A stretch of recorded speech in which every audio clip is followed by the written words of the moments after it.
Fans showed up to a Drake concert, and he never even touched the mic. People paid hundreds. Some traveled across borders, expecting an OVO birthday bash. What they got instead? Drake ghosted the venue entirely. No cameo, no performance, not even a wave from backstage. In 2025, the Drake experience has reached a new low, and now even his own fans are turning on him. Today, we're unpacking how Drake allegedly scammed his fan base, co-branded concerts with his name he barely attended, and weaponized OVO branding as a distraction. And once you see the receipts from the Vybz Kartel shows in Toronto, it'll be clear this man may never recover from the backlash. Let me ask you this. If you saw Drake's face all over the concert flyers, the ticketing site, the Instagram stories, and you bought in expecting Champagne Papi live, only to end up yawning through an entirely different set list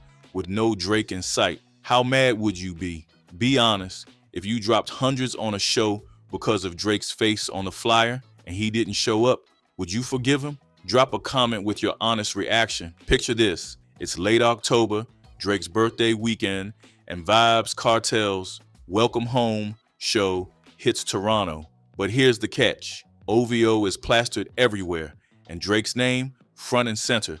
From the flyers to the ticket pages, the message was clear. This is a Drake-backed event, and fans didn't just assume he'd show up.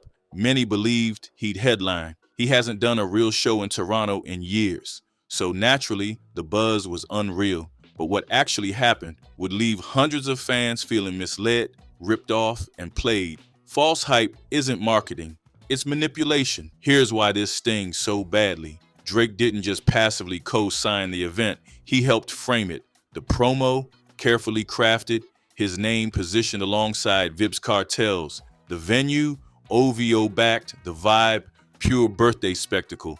Even the ticketing platforms featured his face. You didn't have to be a stan to think Drake would perform. You just had to read what was in front of you. And yet, for 2 out of the 3 nights, he never even showed. That's not a scheduling issue. That's strategic misdirection.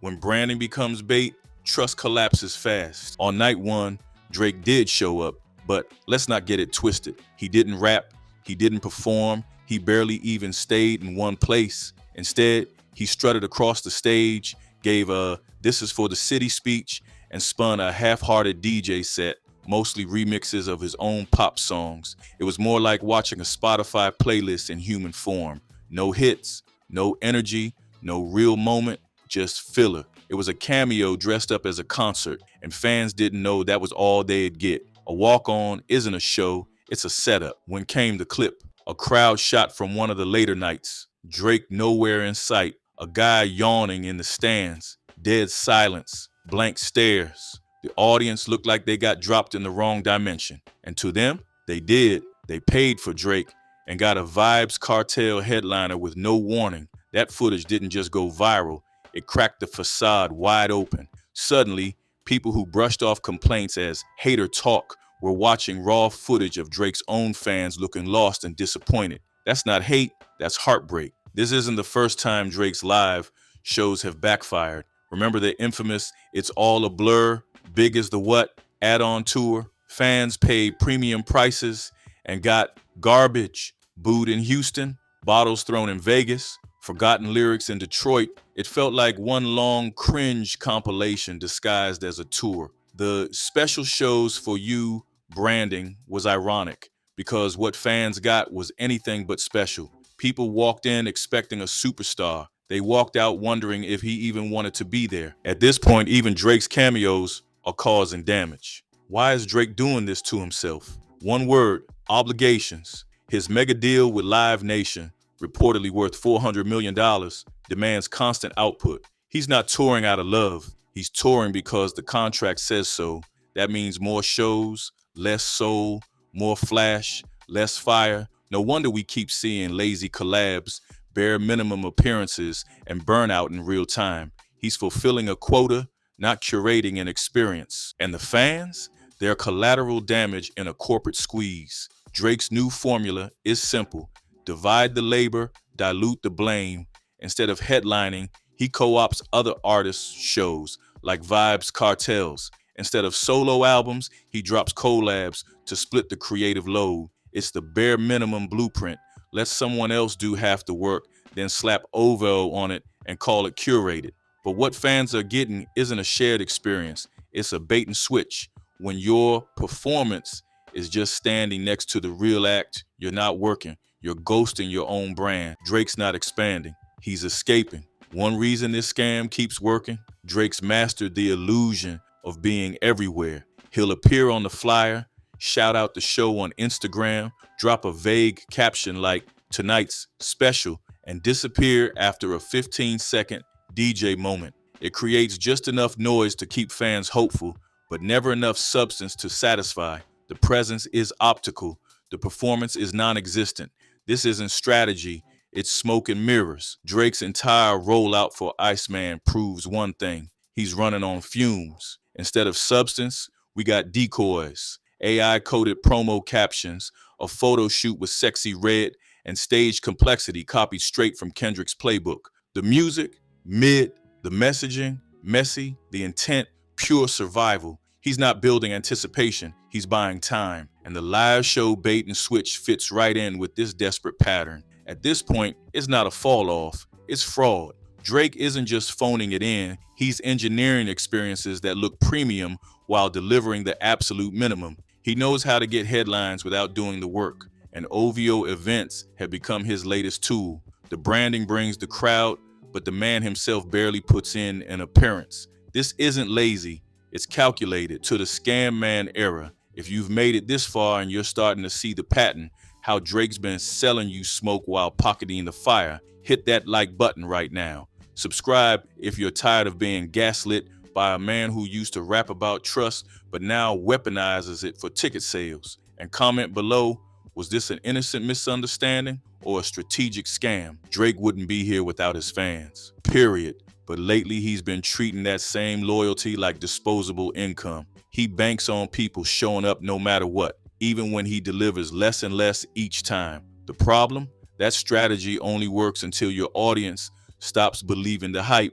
And from concert walkouts to viral yawns, we're seeing that break happen in real time. The pedestal's cracking, and it's his own weight doing the damage. OVO once meant something. It was a lifestyle, a stamp of exclusivity. Now, it's a decoy. When fans see OVO presence, they used to expect Drake's involvement. But today, that logo is mostly used to hide how little he'll actually do. OVO is no longer a promise. It's a loophole. And behind that owl is an artist who keeps disappearing when it counts. Branding can't save you when your fans feel betrayed. After For All the Dogs went platinum, Drake rushed to post about it like it was a Grammy. But here's the catch. Nobody cared. No celebration, no cultural moment, just a quiet, awkward flex on Instagram. Like the kid who brags about perfect attendance when nobody asked. He's still racking up stats, but the soul is gone. Fans aren't dumb. They know the difference between a platinum plaque and a platinum impact. Drake's treating metrics like meaning, and it's not landing anymore. When an artist starts stacking collab albums back to back, that's not expansion. It's a crutch. Her loss with 21 Savage, honestly, never mind with house producers, what a time-style tag teams. It's all become a strategy to offload responsibility. He's not building worlds, he's borrowing oxygen. The co-headliner strategy works until people realize you're just hiding behind better energy. And when those collaborators start outperforming you on your own stage, that's a red flag. If Drake announces a retirement soon, don't fall for it. It won't be about artistic growth. It'll be damage control. The touring grind is killing his mystique. His albums aren't hitting. The backlash is boiling. And worst of all, he has no leverage left in the industry. So what's the easiest PR move left? Pretend to walk away. A farewell tour would reboot sympathy, clear contracts, and give him space to recover without fixing the real problem. Quitting now isn't rebellion, it's survival. A fake viral thread recently claimed Drake told a fan to quit their job, and fans believed it. That's the scary part. The messages were absurd. Bosses are mad because they can't be you. Eat a mango. But it sounded like Drake. Why? Because even the parody version of Drake is more emotionally present than the real one. That meme didn't just go viral, it hit a nerve. When satire feels more sincere than the artist himself, you've lost the room. Hardcore Drake fans will ride until the wheels fall off, but here's the twist.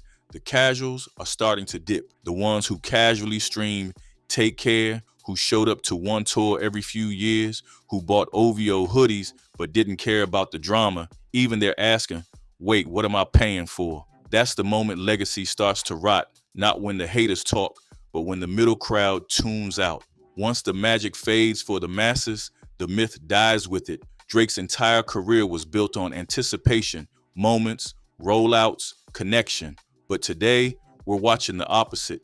Shortcuts, confusion, and distance. From fake outs in Toronto to ghost cameos on global tours, he's turning presence into a gimmick. Fans aren't just angry, they're exhausted. And once trust breaks, it rarely rebuilds. This era won't be remembered for the music.